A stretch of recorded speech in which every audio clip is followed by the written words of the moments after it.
Now, most of your clients are probably Americans. They didn't grow up like us Europeans walking around all the time. Even the ones who work really hard on themselves, who go to the gym all the time, they might have trouble walking. And that's usually the case because they think walking is exercise and it has to be tough and it is an action where you use your muscles. So that leads to kind of a military gait pattern. And the way that this looks, I mean, it isn't going to be this kind of cliche, but if you keep that cliche in mind, you will recognize it easily. The way that it looks is that the leg comes forward in order to take a step. Now you might think like, well, what is she talking about? This is what walking is really. It's not. Like I said initially, natural gait just happens out of elasticity. In natural gait, it's more like you're bringing your weight forward and the leg follows, and then the leg swings forward. There is no muscle activity to bring your leg forward in front of you.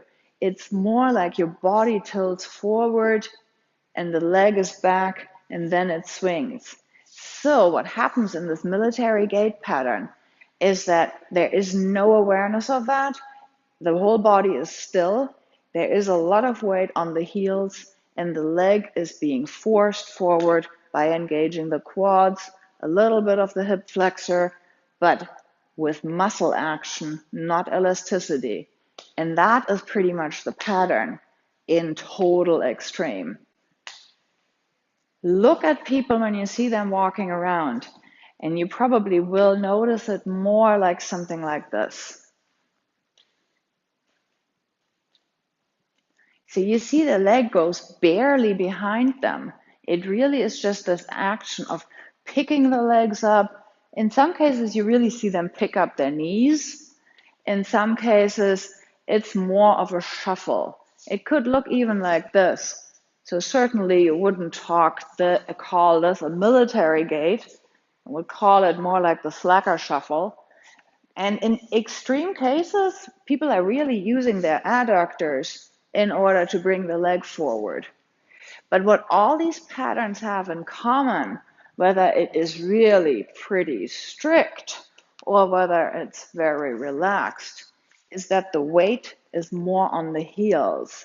It's almost like the whole body is settling backwards. It could be settling backwards just loosey-goosey. It could be settling backwards very strictly, but it's always backwards, and then the leg is being lifted up forwards.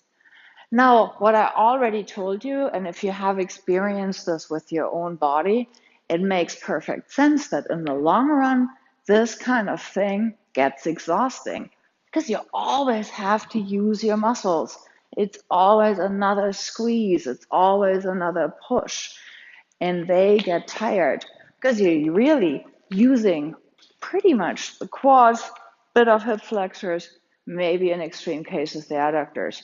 Now, maybe this sounds to you like it's a great way to really burn a lot of calories, but not even that is true because you keep the rest of your body so still.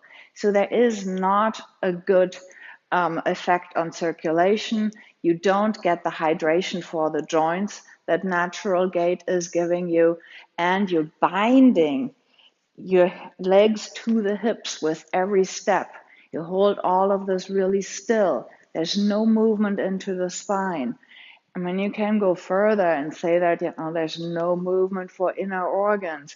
You're not utilizing your breath properly. It's like everything is so strict, and that is why it gets really exhausting and it doesn't deliver you good benefits. So getting out of that is a bit tricky, but I'll address that in the next video.